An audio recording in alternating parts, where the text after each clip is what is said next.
It's hard, I've been scarred from out fighting. Waking up, stomach is starved, I keep grinding. 6 a.m., life isn't hard, I keep reciting. It feels like I might fall apart, I keep trying.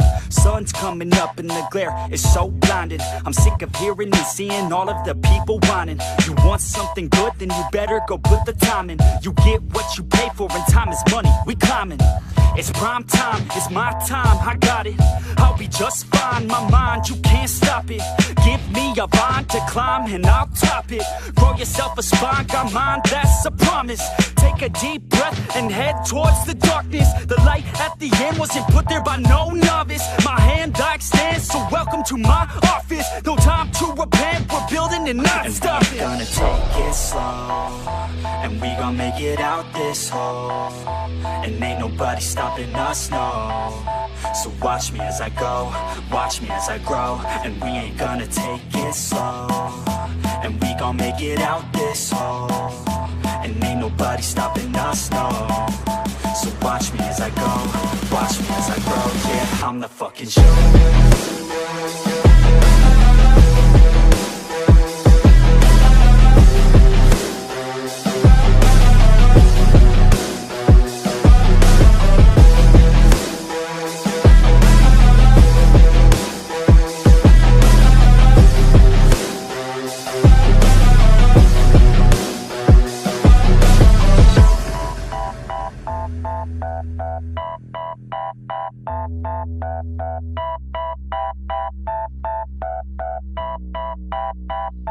I'm gonna rule this world one day.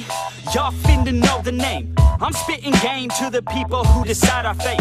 I'll make a name in history, be one of the greats. I've got the traits that you need to get past the gates. Man, I don't wait, I exceed every single day. A different breed, yeah, I put it on display. Got all I need, and it's up inside my brain. I will succeed, cause I tell myself that every day. Y'all will concede and remember the name. Shout out to Fort Minor, cause it's 50% pain, but that 5% of pleasure's why I'm still in the game. And I exceed every measure by hard work, I'll explain. It's early mornings and late nights. It's fight and sleep, that's the hardest fight. But when you sleep, someone's passing by. You better try harder and fight smarter to go farther. Become your own monster, called a self-starter. Take it slow, and we gon' make it out this hole. And ain't nobody stopping us, no. So watch me as I go, watch me as I grow. And we ain't gonna take it slow, and we gon' make it out this hole. And ain't nobody stopping us, no. So watch me as I go, watch me as I grow. Yeah, I'm the fucking show.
Hi everyone, it's Bull like a leopard here, Ramon, coming to you. I was going to respond today to a number of topics related to the border crisis and the government shutdown for a couple reasons.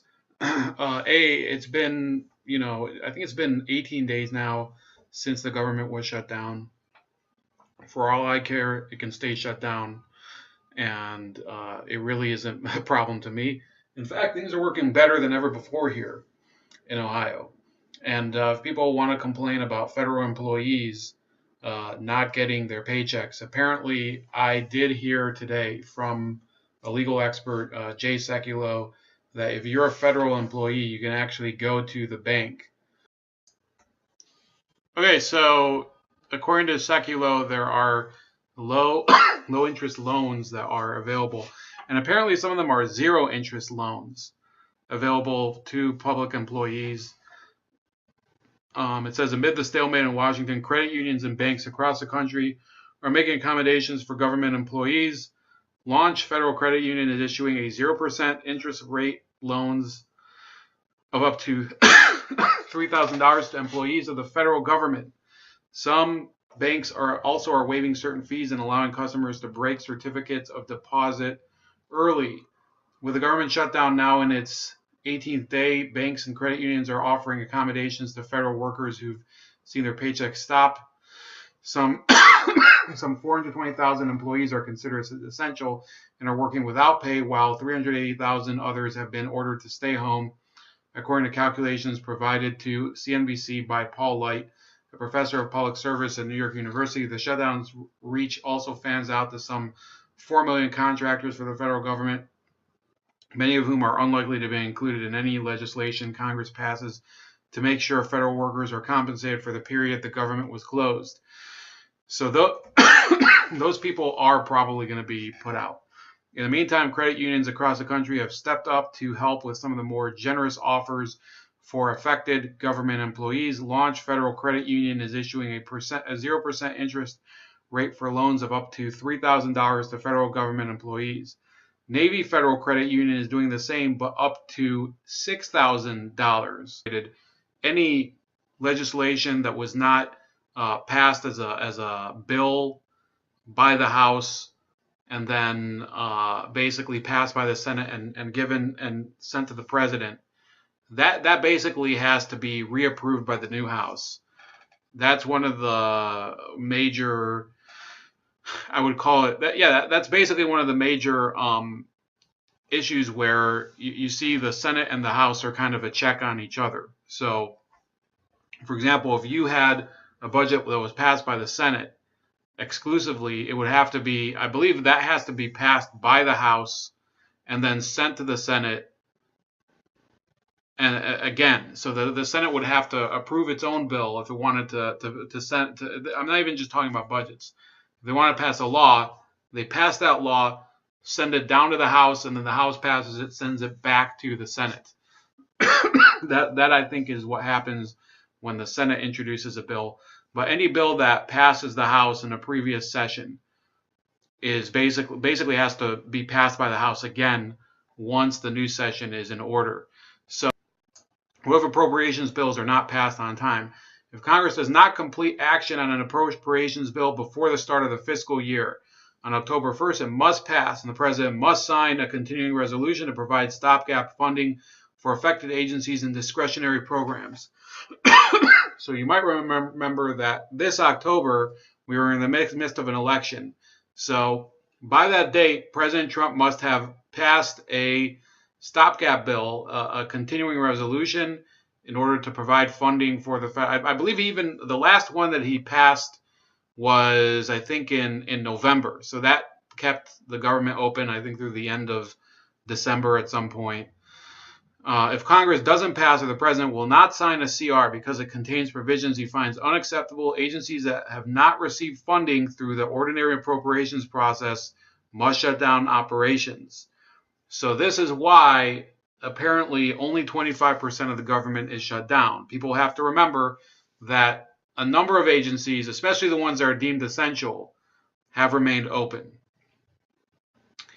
A dispute over delay or defunding of health reform legislation between President Obama and congressional Republicans led to a 16-day shutdown of ordinary government operations beginning October 1st, 2013.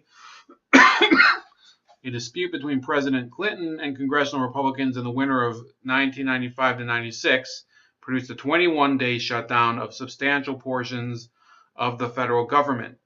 So those are I think that was the longest government shutdown that is on record. So we're actually approaching that. It could be that I think by Saturday, if the budget is not passed, we will break the record, and I personally have no problem with it.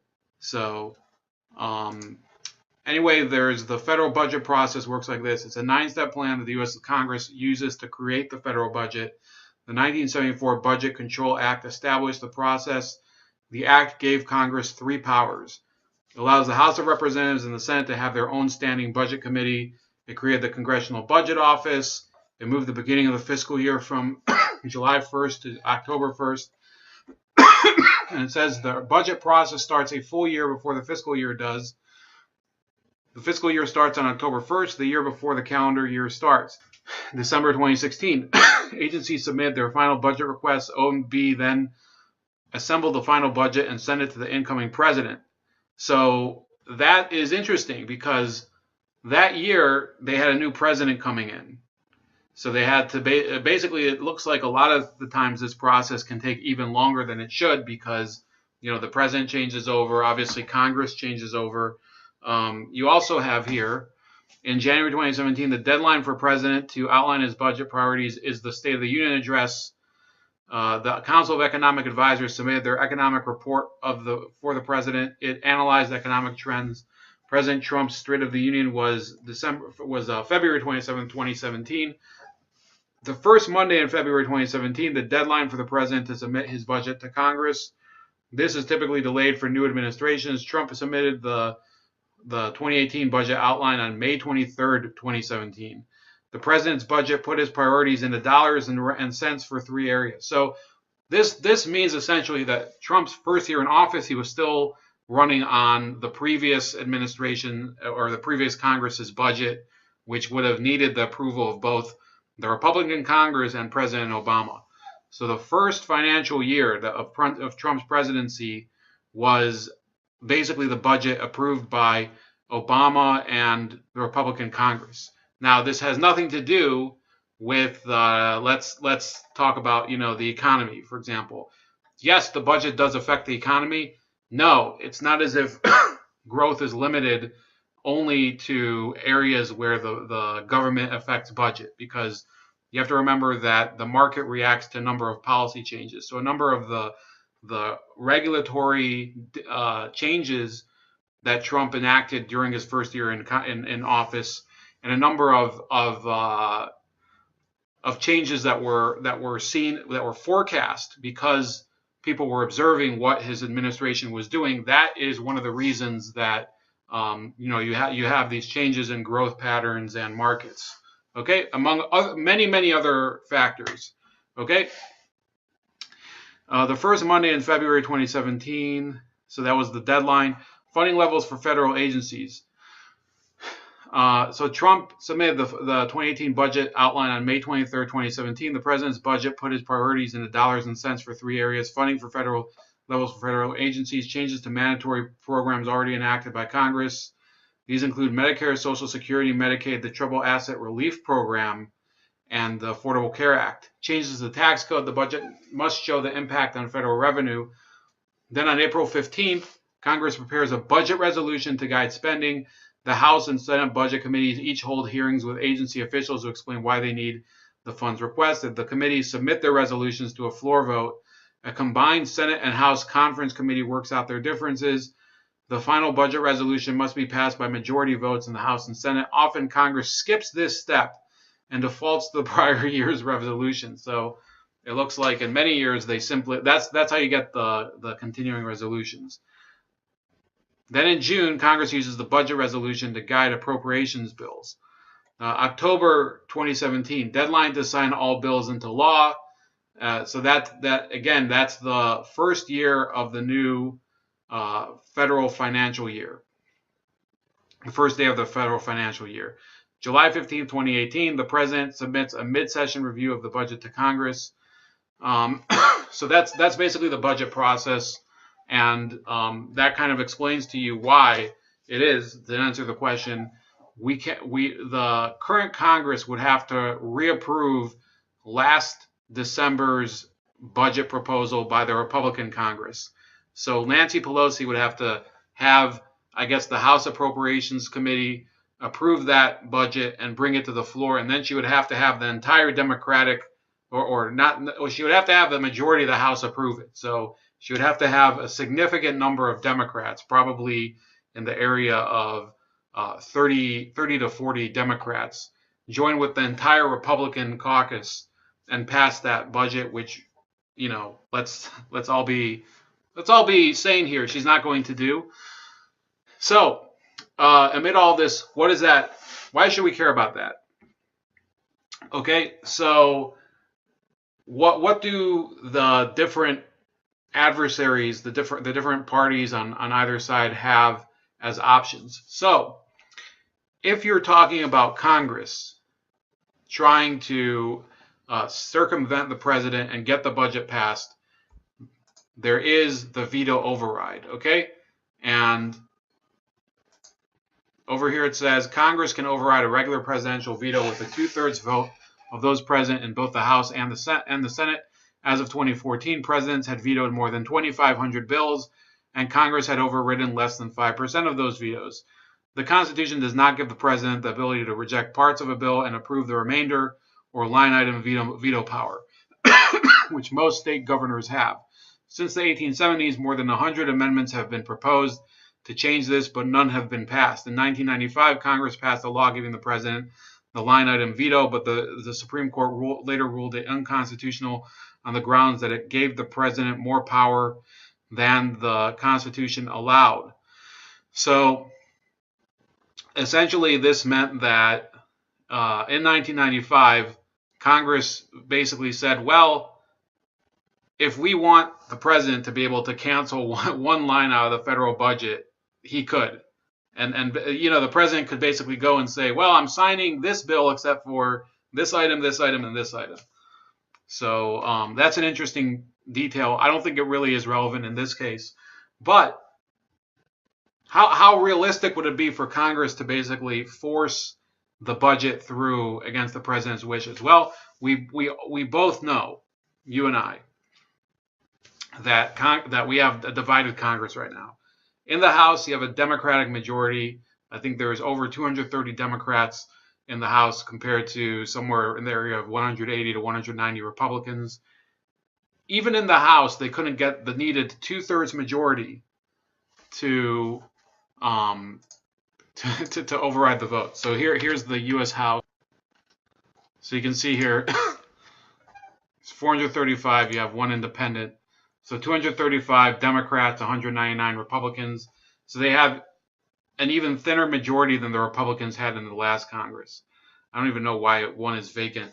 But in any case, that's not good for the Democrats, because in order to be able to pass this budget over the heads of the Republicans, they would need I think they would probably need, let's see, out of 435, they would need basically 290. Oh, it says right here, they need 290 people to vote for it. So they would need 235 plus 55 Republicans. I don't see that happening. Even the corporate Republicans, I don't think are going to break on this issue in the House. For the Senate to do it, it would be probably even harder right now. Let's go to the Senate. So you have the Republicans, and they have 53 seats. So for the Democrats to get an override, they would need 22 of those 53 Republicans to break and say, well, we're gonna vote for this budget, whether Trump likes it or not. So that's what the Democrats can do to break the standoff without President Trump, signing their budget. Now, okay, so that's what the Congress could technically do in order to end this standoff without Trump signing the budget. Now with Trump, you have a couple of options available. Okay, there are a couple of things that he could do in order to, basically steamroll Congress. One of them is not really in his power. So you might remember that in the fall of 2017, Trump basically issued an executive order revoking the Deferred Action for Childhood Arrivals program created by President Obama. And it says here, federal judges in California, New York, and Washington ruled Trump acted illegally when he tried to shut it down, and the matter is now before the Ninth Circuit Court of Appeals. The Trump administration has already asked the Supreme Court to take up the issue. Trump has previously floated the idea of agreeing to some new form of DACA, possibly as part of a deal that gets him the $5 billion in border wall funding he wants. But on Wednesday, he said it's best to wait for a Supreme Court ruling. I just think that we're better off waiting for the Supreme Court, he said. So this was said on January 2nd. I think he might have to wait a while to get this heard. But if it is heard, you have to remember. So if Trump wants to end DACA, regardless of the wall or not the wall, the track record of the Supreme Court in terms of approving these executive orders is pretty good.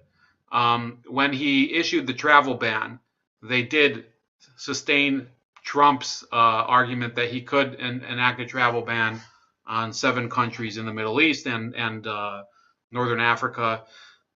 And indeed, he won the day.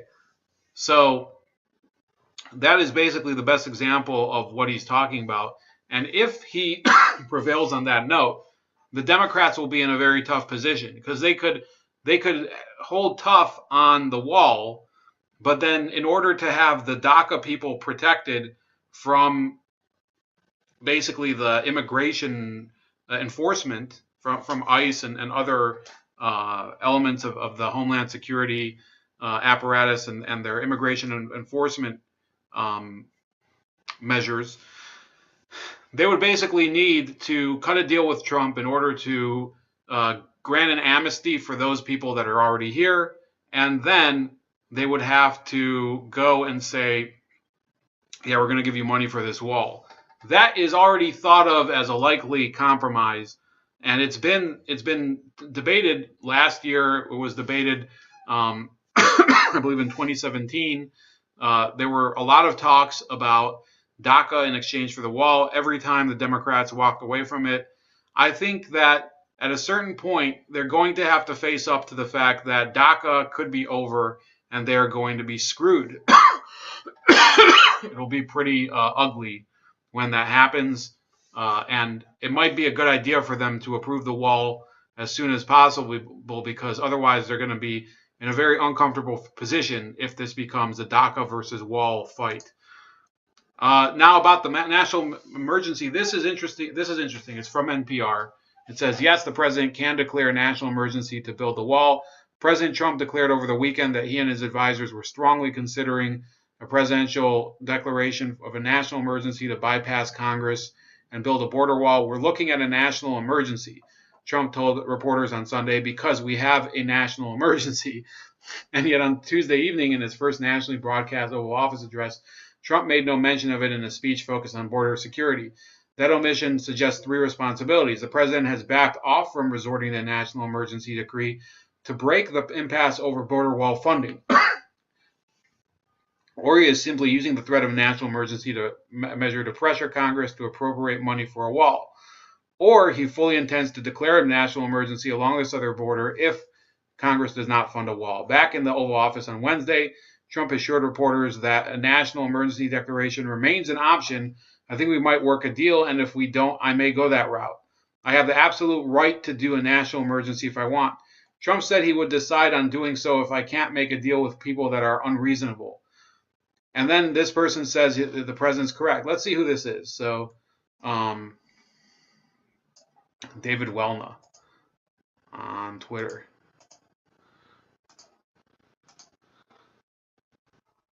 So he's NPR's national security correspondent, and he covered debates on Capitol Hill over authorizing the use of military force. So this guy probably has sat on a lot of these topics before, not just concerning the wall and national emergencies, but other issues of, some of these touchy fights between Congress and the president, during the Bush era, etc. So, some scholars of presidential emergency powers say there is next to nothing, at least procedurally, that Capitol Hill could do to stop Trump from exercising what lawmakers of all stripes agree is his right to declare a national emergency.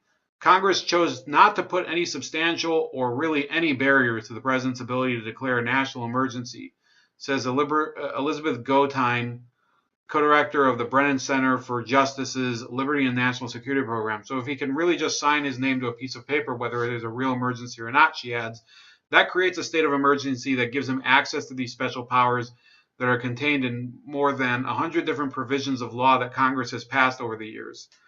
Trump has already invoked national emergency powers on 3 occasions, adding to the 28 earlier national emergency measures that remain in effect. Almost all of them, including those signed by Trump, were invoked to freeze foreign nationals' assets in the U.S. The longest-standing decree dates to November 1979, when President Jimmy Carter froze Iran's U.S.-held assets. Gotine's Brennan Center has compiled a list of 136 statutory powers that Congress grants the occupant of the Oval Office on an emergency basis. Now remember, the Democrats they don't have enough power. They only have the House. So even if they wanted to take back one of those powers, they couldn't. They would have to have the Senate go along with them to revoke that statutory power. Emergency powers have a place in democracy, says Gotine. The concern is that in an emergency, in a true emergency, which is unforeseen and unforeseeable, the laws that are on the books might not be sufficient to deal with the emergency. It's this idea that extraordinary times call for extraordinary measures. The problem, she adds, is that democracy also has a place in emergency powers. And that's where I feel like our current system isn't serving us very well. But that, so she's addressing the fact that she doesn't really think that this is an adequate system. She's not actually going out there and saying this is bad because of Trump, but she is admitting that he has the power to do this. Another expert on national emergency powers agrees. I think part of the problem here is that history messed with Congress' original plan, says Stephen Vladeck, who teaches at the University of Texas Austin School of Law. So in any case, I will put all the links here. Thank you to Impex about the question about the congressional resolution on the budget. Talk to you guys later. Please like this channel, subscribe to Bold Like a Leopard on YouTube. Also, my other channels, Razor Race Special Cuts on YouTube. I'm also at Chef Leopard on BitChute and on CocoScope. I'm Bold Like a Leopard. You can find all of the other information in the links below. And I'll talk to you guys later.